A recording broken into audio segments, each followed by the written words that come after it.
Hello everyone, मैं Pinky Arora story station से आप सबका स्वागत करती हूँ। आज हम स्टोरी के सफ़र में आज का शीर्षक हमारी स्टोरी का शुरू करते हैं व्यवहार और ज्ञान से। जीवन में कुछ कुछ घटनाएं कभी ऐसी हो जाती हैं जो जीवन का सार तथ्य सब चेंज कर देती हैं। कई बारी हम बड़े प्रवचन सुनते हैं, बड़े ज्ञान पढ़ते हैं, लेकिन उनसे हमको हमारे जीवन में कुछ फ़र्क नहीं पड़ता है। लेकिन कुछ छोटी छोटी घटनाओं से हमारा जीवन बहुत कुछ चेंजेस आ जाती हैं। तो ऐसे ही एक छोटी सी स्टोरी मैं आपको सुनाने वाली हूँ व्यवहार और ज्ञान के ऊपर। आशा करती हूँ आपको ये कहानी ज़रूर पसंद आएगी। तो चलो आज की कहानी शुरू करते हैं। एक प्रदेश के राजा थे। वो बहुत ही गुणी, ज्ञानी और समझदार थे और आदर सत्कार करने वाले थे। उनके अपने राज्य में उन्होंने बहुत से मंत्रियों को नियुक्त किया हुआ था और जिनमें से एक राजपुरोहित जी भी थे जिनको उन्होंने अपने राज्यसभा में नियुक्त किया हुआ था। वो सब मंत्रियों का, राजपुरोहित जी का, सबका बहुत ही आदर सत्कार करते थे और सब लोग उनसे खुश थे। राजा जी को जब भी कभी कुछ प्रॉब्लम होती थी तो वो हमेशा अपने राजपुरोहित जी से उसके बारे में डिस्कस करते होते थे। एक दिन राज्यसभा लगी हुई थी तो राजा जी को बहुत दिनों से एक क्वेश्चन बहुत ज़्यादा उनको डिस्टर्ब कर रहा था। तो उन्होंने अपने राजपुरोहित जी से पूछा कि मैं आपसे एक क्वेश्चन जो है मुझे बहुत दिनों से मेरे को तकलीफ़ दे रहा है, क्या आप मुझे उसका समाधान और संतुष्ट आंसर उसका दे सकते हैं? तो राजपुरोहित जी ने बोला कि महाराज, मैं तो आपके लिए ही यहाँ पे हूँ। आप मुझे बताइए कि आपको क्या तकलीफ़ है, आपको क्या तकलीफ़ हो रही है। मैं आपको कोशिश करूँगा कि मैं उसका संतुष्ट आंसर दे सकूँ। तो राजा जी ने बोला कि आप मुझे बताइए कि व्यवहार और ज्ञान, ये दोनों चीज़ों में से कौन बड़ा है? व्यवहार बड़ा है या ज्ञान बड़ा है? तो जो राजपुरोहित जी थे वो थोड़ा सा सोच में पड़ गए, क्योंकि उनको आंसर तो पता था लेकिन वो महाराज जी को, राजा जी को आंसर इस हिसाब से देना चाहते थे कि ताकि उनको संपूर्ण संतुष्टि हो। लेकिन वो आंसर भी जो सरल तरीके से देना चाहते थे। उन्होंने राजा जी को बोला, आप मुझे थोड़े दिन का समय दीजिए ताकि मैं आपको संतुष्टि भरा हुआ, आपको सेटिस्फाइड करता हुआ आंसर दे सकूँ। तो राजा जी ने बोला ठीक है। और यही राज्यसभा जब ख़त्म हुई तो यही पुरोहित जी जो थे वो अपना सोचते सोचते घर पे गए। तो थोड़ा बहुत ज़्यादा वो भी डिस्टर्ब थे कि मैं राजा जी को आंसर कैसे दूँ। उनसे ना खाना खाया गया ढंग से, ना सोया गया। तो जब उनकी वाइफ ने उनको देखा कि वो आज कुछ ज़्यादा ही डिस्टर्ब हैं तो उन्होंने उनसे पूछा। तो राजपुरोहित जी ने उनको बताया कि ऐसे राजा जी ने मेरे से सवाल किया है, व्यवहार और ज्ञान में से कौन बड़ा है। तो मुझे उसके लिए आंसर देने के लिए मैंने थोड़ा समय मांगा है उनसे। तो उनकी वाइफ ने जब वो क्वेश्चन सुना तो उन्होंने उनको कुछ उपाय बताया। तो वो उपाय उनको राजपुरोहित जी को बहुत पसंद आया। तो उन्होंने बोला चलो ठीक है। तो नेक्स्ट डे जो अगले दिन राजपुरोहित जी अपना रूटीन वाइज अपना राजमहल में गए। तो वो राज्यसभा की ओर ना जाके वो राज्य कोष की ओर, जहाँ खजाना रखते थे, वो वहाँ चले गए। वहाँ जाके उन्होंने क्या किया, उसके अंदर गए, वहाँ से कुछ उन्होंने मोती उठाए, अपने पॉकेट में डाले और वापस घर आ गए।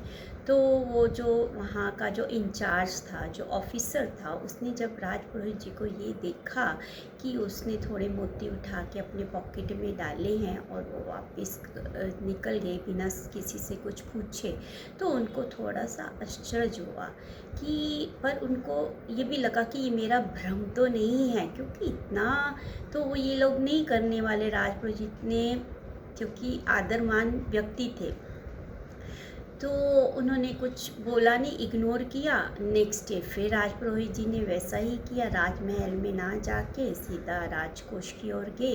वहाँ खजाने में से उन्होंने फिर कुछ मोती उठाए और अपने पॉकेट में डाल लिए और घर की ओर प्रस्थान किए, चले गए वहाँ पे। तो जब वो खजांची ने देखा तो उसको बहुत हैरानगी हुई कि राजपुरोहित जी इतने सुलझे हुए, इतने समझदार, इतने ज्ञानी और इतना पैसा उनके पास है, किसी चीज़ की कोई कमी नहीं है, क्योंकि महाराज ने उन्होंने को इतना कुछ दे के रखा हुआ है, तो ऐसा व्यवहार वो क्यों कर रही हैं। तो फिर भी उन्होंने थोड़ा सोचा कि भाई इतने गुणी, इतने ज्ञानी व्यक्ति की बात करनी बाहर गलत हो जाएगी, तो उन्होंने शायद कुछ नहीं, उनको लगा कि शायद उनको कोई ज़रूरत आन पड़ी है, इसके लिए वो ऐसे करे, तो वो चुप कर गए। फिर अगले दिन फिर उन्होंने वैसा ही व्यवहार किया, वैसे ही खजाने में गए, उन्होंने वहाँ से मोती उठाए और वापस गए। ऐसा सिलसिला 2-3 दिन और चला। तो वहाँ के जो ऑफिसर थे, जो वहाँ के खजांची थे, उनको लगा कि अब मुझे अपना धर्म निभाना चाहिए, तो उन्होंने राजा जी के पास जाके सारी व्यथा सुनाई, सारी बात, सारा विवरण सुनाया कि ऐसे ऐसे वो आते हैं रोज़, अपनी पॉकेट में वो डाल के ले जाते हैं मोती, और लेकिन मैंने उनको तो कुछ नहीं बोला, पर मैंने आपको पूरा व्यथा बताई है, उनकी जो उनकी हरकत है वो मैंने पूरी आपको बताई है। तो महाराज को, राजा जी को भी थोड़ा अचरज लगा, लेकिन उन्होंने उनको कुछ बोला नहीं। अगले दिन जो राजपुरोहित जी थे वो वापस जब राजकोष की ओर गए, तो उन्होंने वापस से वो मोती उठाए, पर वो उस दिन राज्यसभा में भी गए, क्योंकि राज्यसभा का दिन था उस दिन। तो वो जब राज्यसभा में गए तो महाराज जी जो हमेशा जब भी राजपुरोहित जी आते थे तो वो अपने स्थान से खड़े हो जाते थे और उनका आदर सत्कार करते थे, और जब तक राजपुरोहित जी अपने सिंहासन, अपने आसन पर नहीं बैठते थे तो महाराज अपने सिंहासन ग्रहण नहीं करते थे, वो बैठते नहीं थे। लेकिन आज कुछ भी नहीं हुआ। जब राजपुरोहित जी आए तो राजा जी ने अपना खड़े नहीं हुए, उनका कुछ आदर सत्कार नहीं किया, कुछ अभिनंदन नहीं किया, तो राजपुरोहित जी अपने स्थान पे बैठ गए जाके। तो जैसे ही वो बैठे तो राजा जी ने बोला कि आपने चोरी की है, जब इतनी बात अपने राजकोष में से चोरी की, अब इतनी बात हुई, तो जो राजपुरोहित जी थे वो उन्होंने सीधा बोला हाँ मैंने चोरी की है। जब उन्होंने ये बात बोली तो राजा जी के साथ साथ जो राज्य सभा में जो लोग थे वो भी हैरान हुए कि एकदम से, एक तो चोरी की और एकदम से माने भी। इतने में ही उन्होंने, जब तक लोग अचंभे में रहते, इतने में उन्होंने अपनी पॉकेट में से सब जितने भी मोती थे सब निकाल के वो राजा जी के आगे रखे। तो राजा जी ने बोला ये सब क्या है। उन्होंने बोला कि आप अपने राजाधिकारी, आपसे आप पूछिए, अपने जो राजकोष के अधिकारी हैं उनसे पूछिए, उनसे गिनवाइए, जितने भी उनके कम है उतने ही मैंने मोती सब में ला के आपको वापस दिए हैं। पर राजा ने बोला पर ये आपने ऐसा क्यों किया। तो मंद मंद मुस्काते हुए राजपुरोहित जी ने बोला महाराज आपके क्वेश्चन का आंसर है इसमें। कैसे।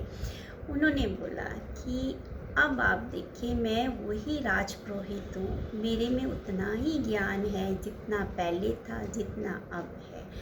आप मेरा आदर सत्कार वैसे ही करते थे क्योंकि आपको पता था मैं ज्ञानी हूँ, मैं हर एक क्वेश्चन का आंसर दे सकता हूँ, आपको विपदा से निकाल सकता हूँ, तो आप मेरा आदर सत्कार करते थे। लेकिन मैं ज्ञानी तो रहा, लेकिन मेरे व्यवहार में चेंज आया, मेरे व्यवहार का में परिवर्तन आया। तो आपने जब देखा कि मेरे व्यवहार में परिवर्तन आया तो आपका भी व्यवहार में परिवर्तन आ गया। आपने हमेशा की तरह मेरा वो आदर सत्कार नहीं किया, आपने मेरे पे विश्वास नहीं किया क्योंकि मेरे व्यवहार में चेंज आया था। तो अब आपको समझ आएगी कि व्यवहार जो है वो ज्ञान से ज़्यादा बड़ा होता है। अगर व्यक्ति अच्छे आचरण वाला, अच्छे व्यवहार वाला होगा तो लोग जो है उसका सम्मान करेंगे। ज्ञानी भले वो कम हो, लेकिन अगर उसका व्यवहार अच्छा हो तो लोग उसको पूछते हैं, उसका आदर सत्कार करते हैं। ज्ञान की अपनी जगह है और व्यवहार की अपनी जगह, लेकिन फिर भी इसके लिए हमको जो है अपना व्यवहार जो है लोगों के साथ अच्छा रखना चाहिए। जब आप सोसाइटी में घूमते हो तो आपको व्यवहार जो है हमेशा अच्छा रखना चाहिए, ताकि आपके जाने के बाद भी लोग आपको हमेशा याद रखें, आपका सम्मान के साथ आपका नाम लें। तो यही आशा करती हूँ कि आपको इस कहानी से थोड़ा कुछ तो ज्ञान मिला होगा कि जीवन जो है व्यवहार के साथ भी जिया जा सकता है। अच्छा आचरण होना बहुत ही ज़रूरी है। अगर आपको मेरी कहानी पसंद आई है तो आप इसको लाइक, सब्सक्राइब और शेयर ज़रूर कीजिए, ताकि आपके जैसे आपके दोस्त भी इसको सुन सकें और इसके साथ कुछ कमेंट्स ज़रूर कीजिए हमको। आपकी बहुत मेहरबानी। अभी नेक्स्ट स्टेशन के लिए हम तैयार हो जाएंगे, नेक्स्ट सफ़र पे जाने के लिए। Thank you so much.